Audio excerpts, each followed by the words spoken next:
Assalamu alaikum. Welcome to the class of technical writing and presentation skills. And today's topic is strategies for successful interpersonal communication. So when you talk about interpersonal communication, it is basically the mode of communication between minimum two number of people. दो या दो से ज़्यादा लोगों के दरमियान जब भी कोई कम्युनिकेशन होती है, either it's business related communication, formal और इनफॉर्मल मोड ऑफ कम्युनिकेशन, इसको जो है कैटेगराइज किया जाता है इनटू इंटरपर्सनल कम्युनिकेशन। इसीलिए स्टूडेंट लेवल के ऊपर इंटरपर्सनल स्किल्स के ऊपर जोर दिया जाता है, because these skills are necessary when you go for the interview. अब आप इस चीज़ के ऊपर गौर करेंगे, जब आप इंटरव्यू के लिए अपियर होते हैं, इट्स कम्युनिकेशन बिटवीन टू और मोर पीपल। अगर आपके पैनलिस्ट एक ही है तो आपके और उसके दरमियान गुफ्तगू हो रही है सारी। It's basically interpersonal communication. So there are some successful strategies which you implement in your life, और उनका जो है वो फ़ायदा होता है when you go for an interview। वो जॉब इंटरव्यू हो सकता है, आपका इंस्ट्रक्शनल इंटरव्यू हो सकता है जॉब के बाद, या उससे आगे की कोई भी फेज हो सकती है। ठीक है, तो इन चीज़ों को जो है वो आज हम डिस्कस करेंगे अपने आज के लेक्चर के अंदर। So when you talk about interpersonal communication, there are different modes.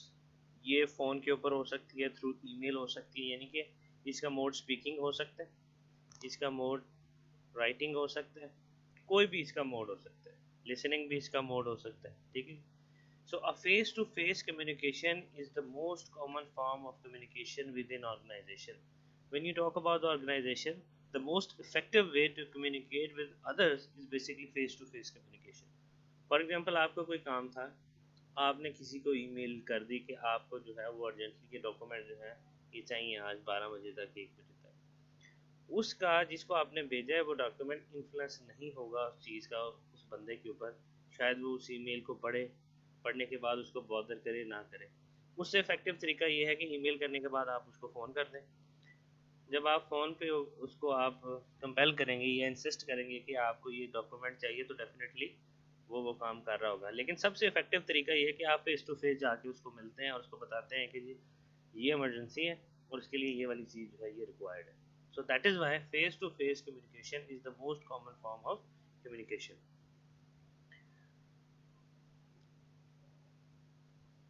Thus, for this book has focused on more formal aspects of business communication, such as writing, speaking, and informal business settings. But there is another side, more informal, more casual, and more given to informal interaction between the people. This is called as interpersonal, and it is primarily face-to-face communication between two or more people with an opportunity of immediate feedback. तो आपको interpersonal communication का सबसे बड़ा फ़ायदा ये है कि आपको क्विक रिस्पांस मिलता है ऑडियंस की तरफ से। ऑडियंस कौन है? वो दूसरा बंदा जिसके साथ आप कम्युनिकेट कर रहे हैं। तो फीडबैक जो होता है या रिस्पांस टाइम जो होता है या जो रिएक्शन टाइम होता है वो बड़ा शॉर्ट होता है। आपको इमीडिएटली जो है वो आपकी बात का फीडबैक मिल जाता है। आपकी कोई कम्युनिकेशन के दौरान किसी को बात नागवार गुजरती है, बुरी लगती है, वो आपको रिस्पॉन्ड करता है। कोई बात अच्छी लगती है, वो आपको रिस्पॉन्ड करता है। सो एक इंटरपर्सनल कम्युनिकेशन बिटवीन टू और मोर पीपल इमीडिएटली फीडबैक, एक दूसरे को बहुत जल्दी जो है उस चीज़ का फीडबैक देते हैं। Hence both sender and receiver effect one another. अब सेंडर और रिसीवर जब दोनों इमीडिएटली एक दूसरे को फीडबैक दे रहे हैं कम्युनिकेशन के ऊपर, तो डेफिनेटली लोग जो है वो एक दूसरे को असेस करते हैं।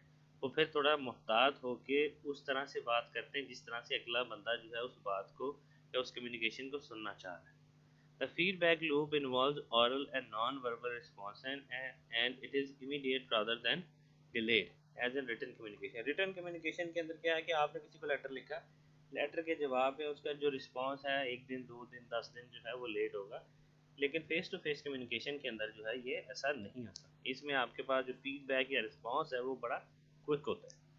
Many of your communication will be with one person. Such interactions are called direct. जब 1:1 हो, यानी कि एक बंदा सेंडर है और एक ही बंदा रिसीवर है, तो इस कम्युनिकेशन को जो है वो डायरेक्ट कम्युनिकेशन कहा जाता है। इट्स बेसिकली अ सब type of interpersonal communication, and this 1:1 relationship is the foundation for group and committee work. कोई भी वर्किंग ग्रुप, कोई भी कमेटी, उसमें मिनिमम 2 लोग होते हैं। मैक्सिमम तो आप जितना मर्जी उसको बड़ा कर लें, मिनिमम 2 लोगों से ग्रुप्स बनते हैं या कम्युनिटीज़ बनती हैं। तो ये आपका 1:1 का रिलेशनशिप होता है कम्युनिकेशन का, जिसको डायरेक्ट रिलेशनशिप कहा जाता है।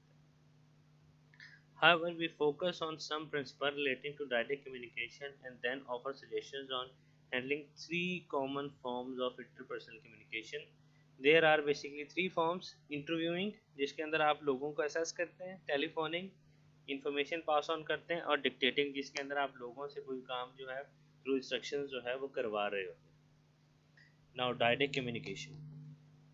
We define direct as two persons seeking to exchange information.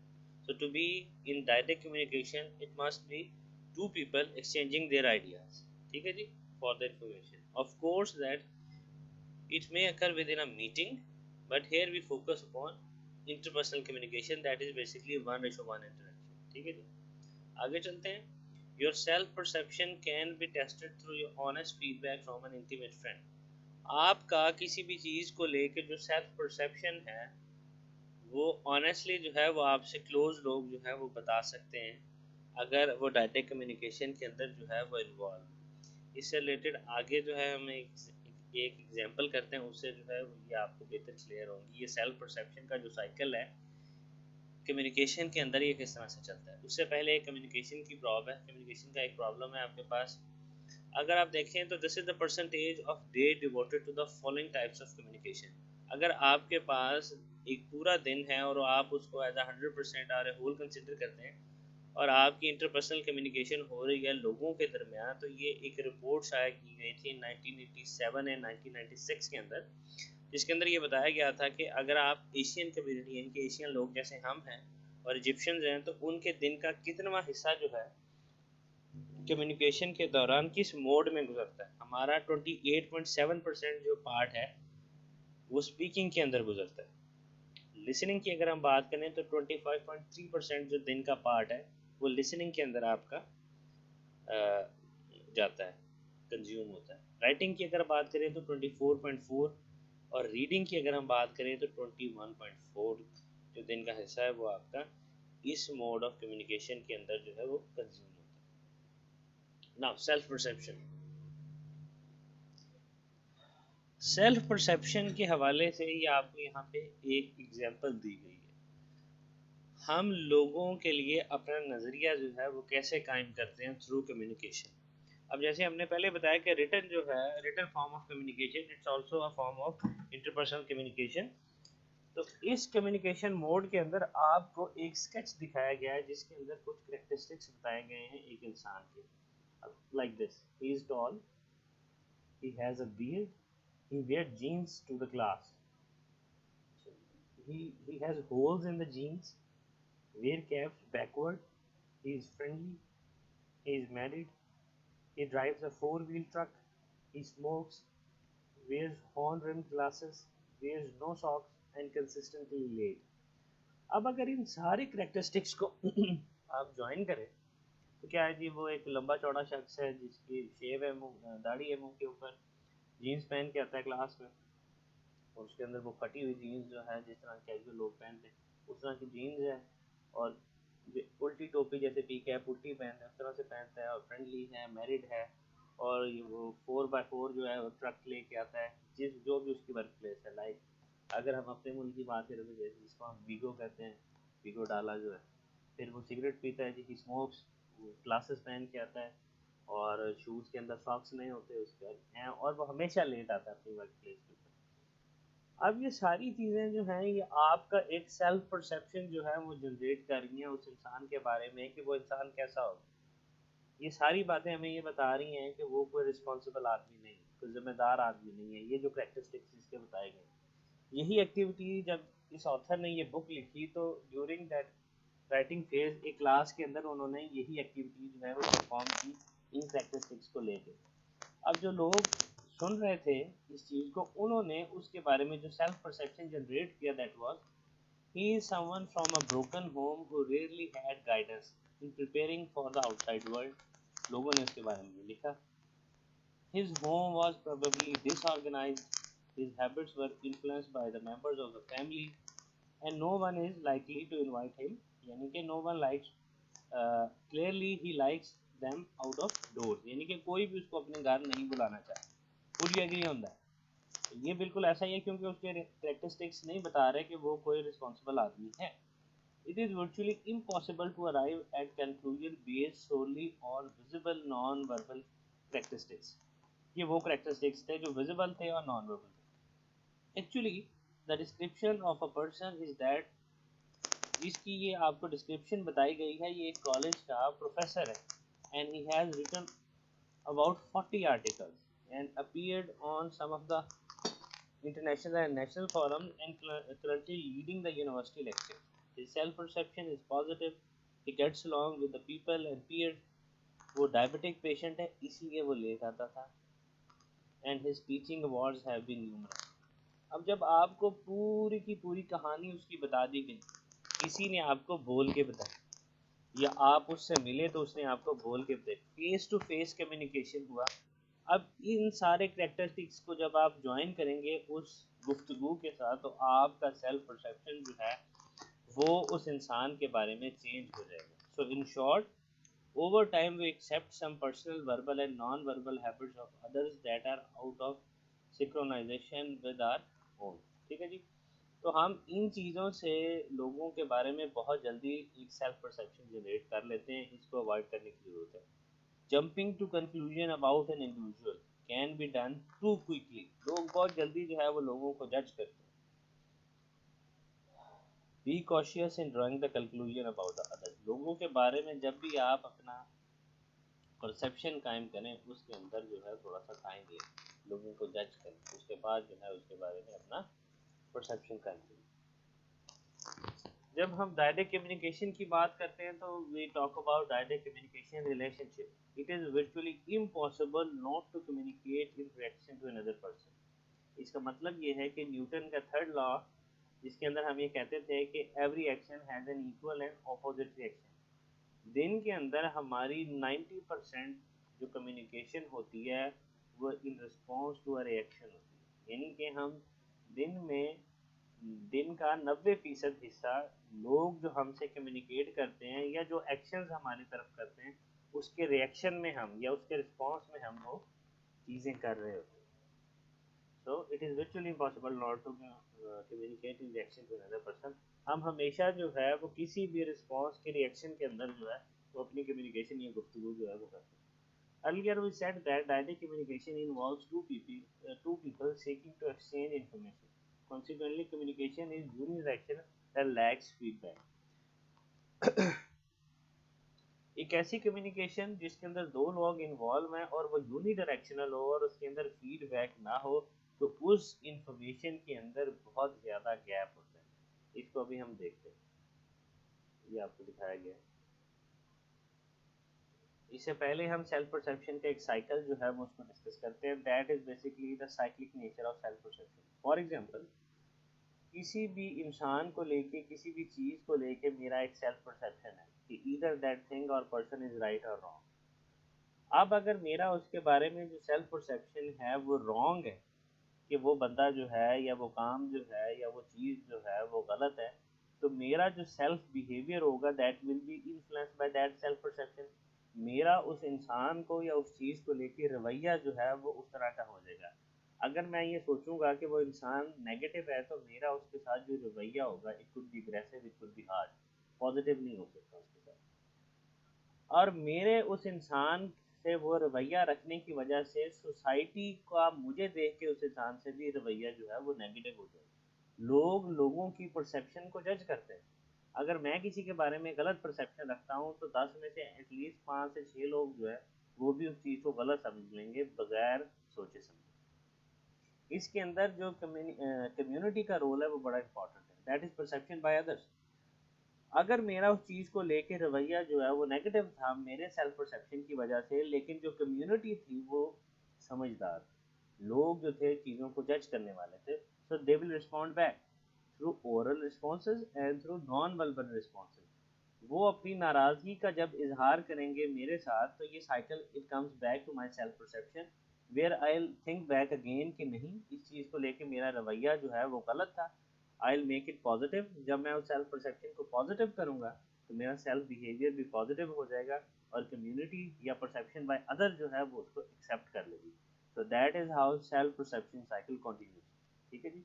तो ये सब अब हम जिस यूनिडायरेक्शनल साइकिल की बात कर रहे थे डायरेक्ट कम्युनिकेशन के अंदर, वो आपके पास है। That is a minimal interpersonal communication cycle. आपके पास एक स्पीकर ए है। That speaker is for example CEO of a company. वो कम्युनिकेट करता है आपके मैनेजर को कि देयर इज समथिंग।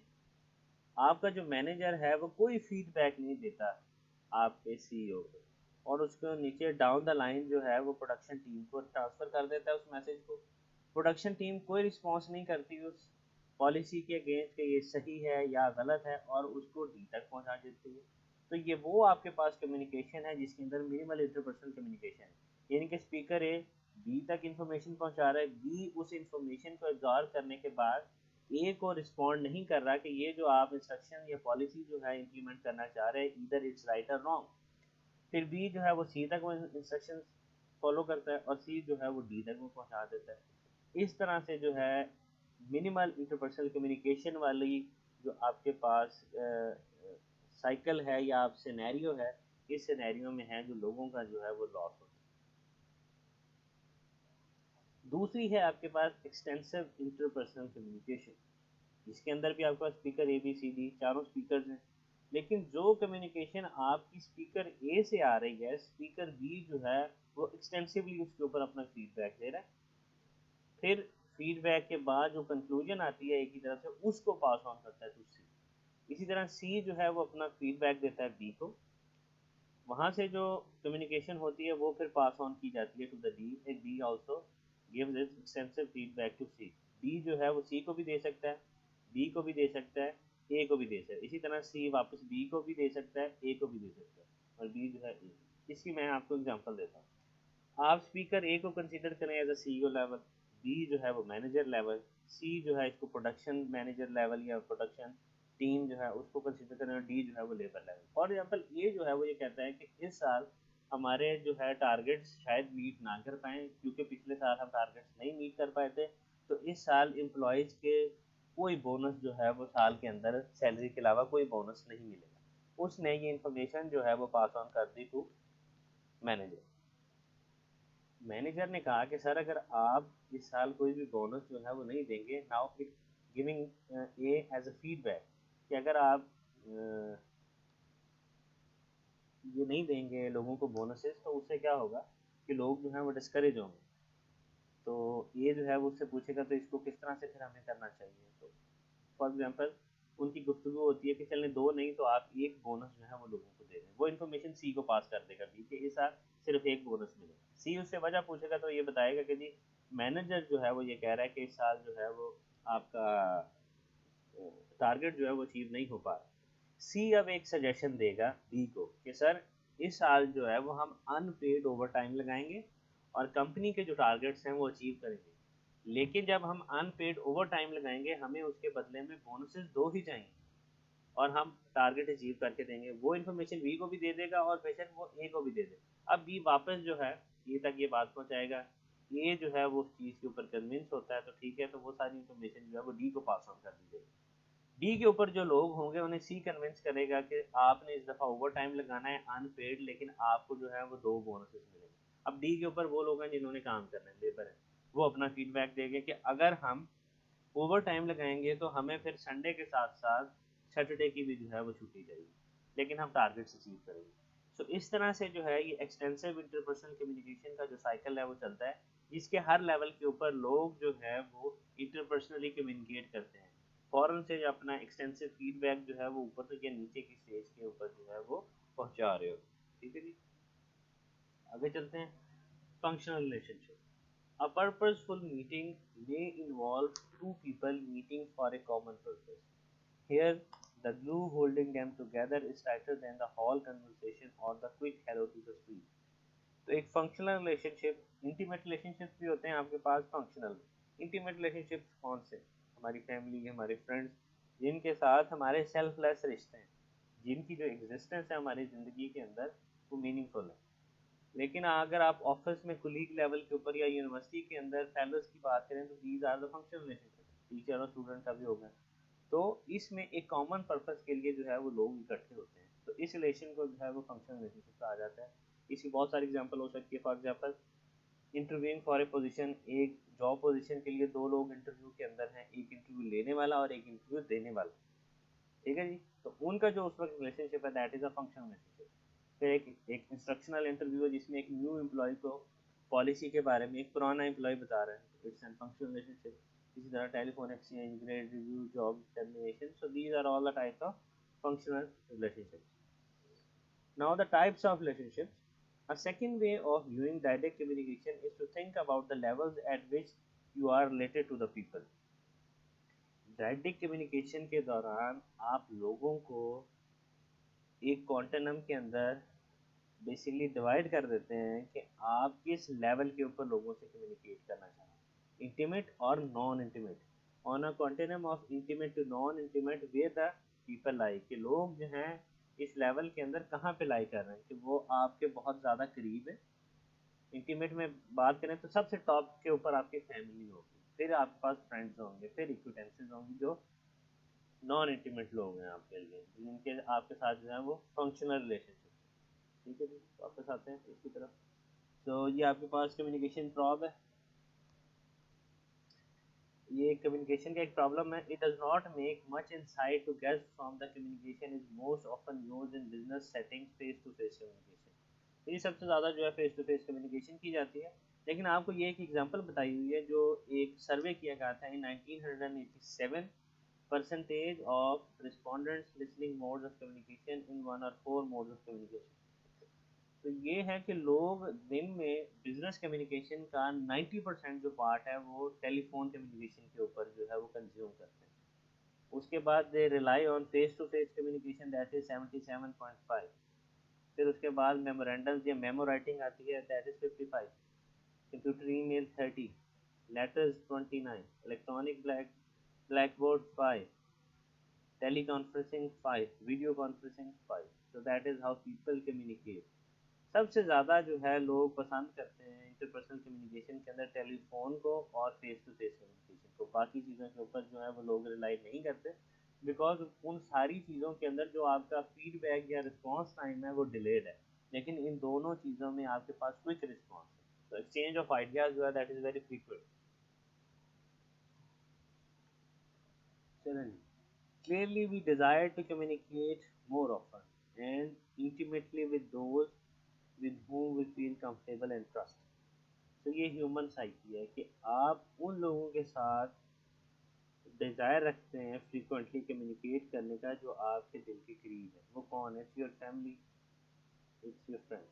ठीक है जी, ये बेसिकली इसके अंदर बताया गया है। बाकी ये कुछ लोगों को बताया गया है कि जी it's your family, it's your boss, it's your coworker, your fellow student, your spouse, your secretary, your teacher, your president, your roommate, your significant others. तो ये लोग जो हैं इस कॉन्टिनम के अंदर कहाँ पे लाई करते हैं? इंटीमेट में। इंटीमेट से नॉन इंटीमेट का जो इंटरपर्सनल कम्युनिकेशन का कॉन्टिनम है, वहाँ पे ये लोग जो हैं कहाँ पे लाई करते हैं? तो मैंने जैसे आपको पहले बताया, सब पे टॉप पे जो है, सबसे टॉप पे जो है वो आपकी फैमिली जो है वो आती है इंटीमेट रिलेशनशिप्स के अंदर। फैमिली में अब कौन आएगा?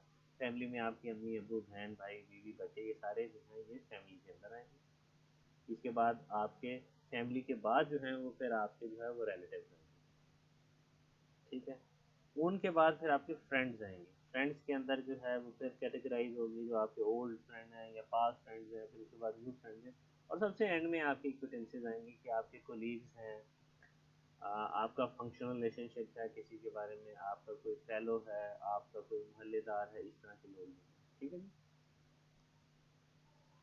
आगे चलते हैं। This is the checklist for the interpersonal disclosures in interpersonal communication. So interpersonal disclosures are: recognize the interpersonal relationships takes time. Ask, am I comfortable with certain people or not? What can I do to improve my relationship with them? ठीक है जी। So when you talk about to improve the interpersonal relation with an other person, सबसे पहले आपको ये जज करना होगा कि either you are comfortable with that person or not, and how can you improve your relationship with them. Recognize the some persons you do not offer self-disclosure statements. Ask if you want to a closer relationship with others. have you over the time and temper to make public more of your personal thoughts? ये बहुत ज़रूरी है कि किन लोगों से आप avoid करना चाहते हैं और किन लोगों के लिए आप जो है वो अपने आप को जो है वो खोलना चाहते हैं, डिस्क्लोज करना चाहते हैं. And recognize the relationship ends. It is not unusual. Have you personally made an effort to continue or discontinue the relationship? तो ये आपकी एक सेल्फ एक्सरसाइज है. इससे आगे चलते हैं. That is interview. A job interview may be the most intense direct communication you will ever encounter. ये बड़ी इंपॉर्टेंट लाइन है कि एक जॉब जो इंटरव्यू है वो डायरेक्ट कम्युनिकेशन, हमने शुरू में पढ़ा था कि इसकी तीन मोड्स हैं: इंटरव्यूइंग, डिक्टेटिंग एंड टेलीफोनिक. तो उसके अंदर जो है इंटरव्यूइंग, एक जॉब इंटरव्यू जो है वो डायरेक्ट कम्युनिकेशन की सबसे इंटेंस फॉर्म है जिसको आप ज़िंदगी में फेस करते हैं. क्यों? इसके अंदर जो है वो दो लोग इन्वॉल्व होते हैं. एक का मकसद ये होता है कि वो आपकी क्वालिफिकेशन को जज करता है और आपकी पर्सनैलिटी को एवेलुएट करता है for a specific job position. और जो इंटरव्यू देने वाला है वो अपने आप को प्रूफ करता है कि yes I am eligible for that position. Interview लेने वाले ने आपको हमेशा जो है वो साबित करना है कि you are not eligible for that, you have to prove that. ठीक है, तो that is why it is the most intense form of direct communication. Some colleges and universities have an office of career development. Among its purpose to prepare you to do a better job when you go for the interview position. Her university और college के अंदर जो है तो placement office के नाम से या करियर काउंसलिंग ऑफिस के नाम से एक डिपार्टमेंट होता है जिसके अंदर जो है वो स्टूडेंट्स की इन एबिलिटीज़ को जो है वो या इन स्किल्स को जो है वो पॉलिश किया जाता है जिनको हम इंटरव्यू स्किल्स कहते हैं. ये जो कोर्स है ये भी इसी चीज़ से रिलेटेड है. जैसे हमने आपके लिए एक एक्टिविटी जो है वो अरेंज की थी जिसके अंदर आपके मॉक इंटरव्यूज हुए थे कि how you appear for the interview. उसके बाद आपकी प्रेजेंटेशन हुई, how to give the presentation on the stage. तो इस तरह के जो डिपार्टमेंट्स हैं यूनिवर्सिटीज़ के अंदर इसीलिए बनाए जाते हैं कि वहाँ पे जाके आप ये सारी चीज़ें जो है वो सीख सकें और जब आप रियल लाइफ के अंदर इन चीज़ों को फेस करें तो आपको कोई भी प्रॉब्लम ना हो. तो this department is present in your university as well. आप वहाँ पे जाके ये वाली हेल्प जो है वो वहाँ से ले सकते हैं. In fact, in interview, there are many types. Maybe one of your most important direct communication. Here, the direct interaction may place you in session with a complete stranger or with some known in your work environment, regardless you need preparation. तो एक interview के अंदर, अब interview में बहुत सारी type के interview हो सकते हैं जैसे हमने टाइप्स ऑफ इंटरव्यूज पढ़ी थी वहाँ पे. तो जो इंटरव्यू लेने वाला है वो ज़रूरी नहीं है कि वो आपके लिए हमेशा स्ट्रेंजर हो. अगर आप प्रमोशन का इंटरव्यू दे रहे हैं तो डेफिनेटली वो आपकी हायर अप्स हैं जिनसे आप रोज़ मिलते हैं ऑफिस के अंदर. आप प्रमोशन के लिए अपीयर हो रहे हैं तो आप उनको जानते होंगे. जब आप उनको जानते होंगे तो आप कंफर्टेबल भी होंगे और उनको बेहतर इंटरव्यू जो है वो देख सकेंगे. लेकिन आप जब एक इंटर्न लेवल के ऊपर या एक एंट्री लेवल पोजीशन का जब इंटरव्यू देते हैं तो you are completely stranger to that company. तो उस केस में थोड़ा सा जो इंटरव्यू देना है या इंटरव्यू का सेशन जो होता है वो ज़रा इंटेंस होता है. Interview purposes. We stated above that the interpersonal communication is purposeful. Such is the case in the following interview situation. These are some of the situations वो एग्जांपल्स के साथ आपको बताई गई हैं कि इंटरव्यू पर्पसेस क्या है. For example, seeking position. If you are seeking a position, the procedure will be candidate speak with the company representative. For example, recruiter meets with graduate students for the job seeker. ठीक है जी. Informing on job. Job recruitments are stated on based on job description or job experience. Senior members or the boss meets with new employee in job experience. ठीक है, उसको ये बताएंगे. फिर solving problem जो है, facts are collected, options reviewed and the decisions are made. Employer talk with the successful employee who is abrasive ताकि जो भी आपके पास प्रॉब्लम है उसको सॉल्व किया जा सके.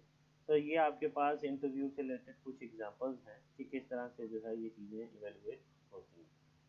So that was all from today's lecture. I hope आज का लेक्चर जो है वो आपको समझ आया होगा. इंशाल्लाह नेक्स्ट क्लास के अंदर जो है बाकी चीज़ों को डिस्कस करेंगे.